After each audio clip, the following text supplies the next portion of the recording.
اصحاب کہف کا مکمل دلچسپ واقعہ جانیے اس ویڈیو میں۔ السلام علیکم ناظرین، میں امید کرتا ہوں آپ سب خیریت سے ہوں گے۔ تو آج میں آپ سب کی خدمت میں ایک بہت ہی دلچسپ اور معلومات سے بھرپور ویڈیو کے ساتھ حاضر ہوا ہوں۔ تو آج کی اس ویڈیو میں ہم بات کرنے جا رہے ہیں کہ اصحاب کہف کون تھے۔ لیکن بھائیو، ویڈیو شروع کرنے سے پہلے آپ سے بس اتنی سی گزارش ہے کہ اگر ابھی تک آپ نے ہمارا چینل سبسکرائب نہیں کیا تو پہلے چل کے چینل کو سبسکرائب کر دیں اور سب بہن بھائی ایک بار درود شریف بھی پڑھ لیجئے۔ تو چلیں شروع کرتے ہیں آج کی ویڈیو۔ دراصل حضرت عیسیٰ علیہ السلام کے آسمان پر اٹھائے جانے کے بعد عیسائیوں کا حال کافی زیادہ خراب ہو چکا تھا۔ زیادہ تر لوگوں نے بت پرستی کرنا شروع کر دی اور باقی لوگوں کو بھی بت پرستی کرنے پر مجبور کرنا شروع کر دیا۔ خاص طور پر بت پرستی کرنے والوں کا بادشاہ دقیانوس اس حد تک ظالم تھا کہ جو شخص بھی بت پرستی سے انکار کرتا وہ اسے فوراً قتل کر ڈالتا۔ اصحاب کہف وہ لوگ تھے جو بادشاہ کے معزز درباری تھے، مگر یہ لوگ ایمان والے تھے اور بت پرستی سے انتہائی بیزار تھے۔ بت پرستی کے بادشاہ دقیانوس کے ہر روز کے ظلم و ستم سے تنگ آ کر اور اپنا ایمان بچانے کے لیے یہ لوگ دقیانوس کے دربار سے بھاگ نکلے اور قریب ہی ایک پہاڑ کے اندر ایک غار میں پناہ گاہ بنا لی اور تھک کر وہاں ہی سو گئے۔ وہ لوگ اس غار میں 300 سال تک سوتے رہے۔ دقیانوس نے جب ان لوگوں کو تلاش کرنا شروع کیا اور پھر جب اسے علم ہوا کہ یہ لوگ ایک غار کے اندر ہیں تو شدید غصے میں آ گیا اور فوراً دربار میں اپنے ساتھیوں کو حکم دیا کہ اس غار کو ایک مضبوط دیوار لگا کر بند کر دیا جائے تاکہ وہ لوگ اسی غار میں رہ کر مر جائیں اور وہ غار ان لوگوں کی قبر بن کے رہ جائے۔ مگر دقیانوس نے دربار میں جس آدمی کے سپرد یہ کام کرنے کا حکم دیا تھا وہ آدمی انتہائی نیک دل اور ایمان والا تھا۔ اس آدمی نے اصحاب کہف کی تعداد اور ان کا پورا واقعہ ایک تختی پر لکھ کر اور وہ تختی ایک صندوق میں رکھ کر اس دیوار کی بنیاد میں رکھوا دی اور اسی طرح کی ایک اور تختی شاہی خزانے میں بھی محفوظ کروا دی۔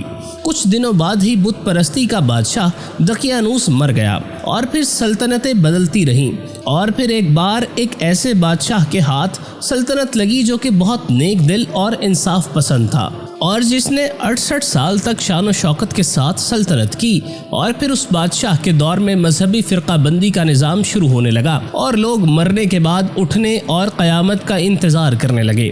قوم کا یہ حال دیکھ کر بادشاہ رنج و غم میں ڈوب گیا اور پھر وہ تنہائی میں ایک مکان کے اندر بند ہو کر رو رو کر دعائیں مانگنے لگا کہ اے اللہ عز و جل، تو ہی کوئی ایسی نشانی ظاہر فرما دے کہ لوگوں کو مرنے کے بعد اٹھنے اور قیامت کے آنے کا یقین ہو جائے۔ بادشاہ کی یہ دعا قبول ہو گئی اور اچانک ہی بکریوں کے ایک چرواہے نے اپنی بکریوں کو ٹھہرانے کے لیے اسی غار کو منتخب کیا اور اس دیوار کو گرا دیا۔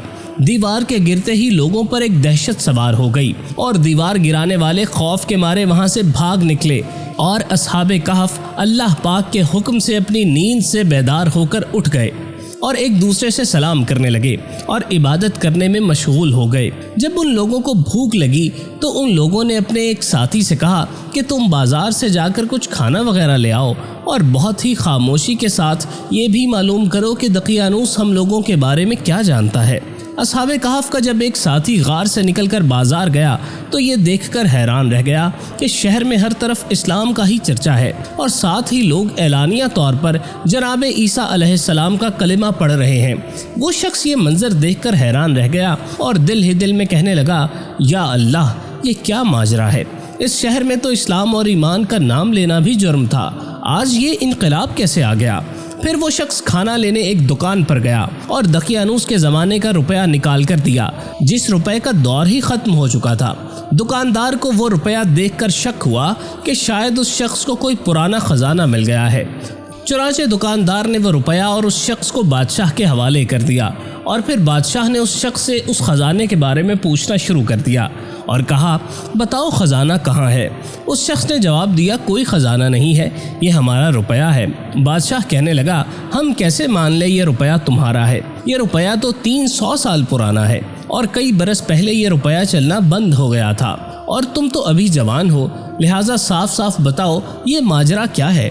یہ ساری بات سن کر وہ شخص بولا، تم مجھے یہ بتاؤ کہ دقیانوس بادشاہ کا کیا حال ہے؟ تو بادشاہ بولا اس زمین پر دقیانوس نام کا کوئی بادشاہ موجود نہیں، ہاں کئی 100 سال پہلے اس نام کا ایک بے ایمان اور ظالم بادشاہ گزر چکا ہے جو کہ بت پرست تھا۔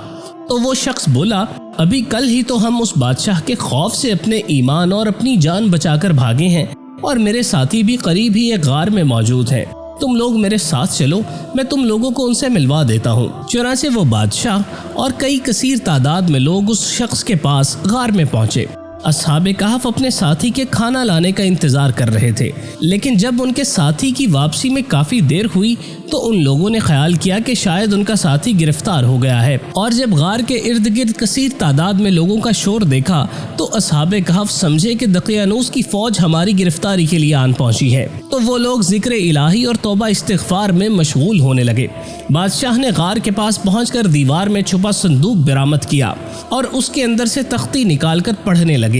اس تختی پر اصحاب کہف کا نام لکھا تھا، ساتھ ساتھ اس تختی پر یہ بھی لکھا تھا کہ یہ مومنوں کی ایک جماعت اپنے دین اور ایمان کی حفاظت کے لیے دقیانوس بادشاہ کے خوف سے بھاگ کر اس غار میں پناہ گزین ہوئے ہیں، اور دقیانوس بادشاہ نے اس غار کے آگے ایک مضبوط دیوار لگا کر ان کو بند کر دیا ہے، اور یہ تختی اس لیے لکھی جا رہی ہے کہ جب بھی یہ غار کھلے تو لوگ اصحاب کہف کے حال پر مطلع ہو جائیں۔ بادشاہ تختی پر لکھی یہ ساری باتیں پڑھ کر حیران رہ گیا۔ اصحاب کہف نے غار سے نکل کر بادشاہ سے ملاقات کی اور تمام تر صورتحال سے بادشاہ کو آگاہ کیا، اور پھر بادشاہ سجدے میں گر کر اپنے رب کا شکر ادا کرنے لگا کہ میری دعا قبول ہو گئی، اور اللہ پاک نے ایسی نشانی ظاہر کر دی جس سے موت کے بعد زندہ ہو کر اٹھنے کا ہر شخص کو یقین ہو گیا۔ اصحاب کہف بھی بادشاہ کو دعائیں دینے لگے کہ اللہ پاک آپ کی بادشاہی کی بھی حفاظت فرمائے، اور اب ہم تمہیں اللہ کے سپرد کرتے ہیں۔ پھر اصحاب کہف نے السلام علیکم کہا اور غار کے اندر چلے گئے اور سو گئے، اور پھر اسی حالت میں اللہ پاک نے ان لوگوں کو وفات دے دی۔ پھر بادشاہ نے ایک بڑا صندوق بنوا کر اصحاب کہف کی مقدس لاشوں کو اس میں رکھوا دیا، اور پھر بادشاہ نے غار کے منہ پر ایک مسجد تعمیر کروا دی، اور سالانہ ایک دن مقرر کر دیا کہ تمام شہر والے اس دن عید کی طرح زیارت کے لیے آیا کریں گے۔ تو یہ تھا اصحاب کہف کا مکمل سچا واقعہ۔ تو ناظرین، مجھے امید ہے کہ آج کی ویڈیو سے بھی آپ کی نالج میں بھرپور اضافہ ہوا ہوگا۔ اگر ویڈیو پسند آئی ہو تو لائک، شیئر اور سبسکرائب کریں تاکہ میں آپ کے لیے اسی طرح مزید قرآن و حدیث کی روشنی میں سچے واقعات لاتا رہوں اور آپ کے نالج میں اضافہ ہوتا رہے۔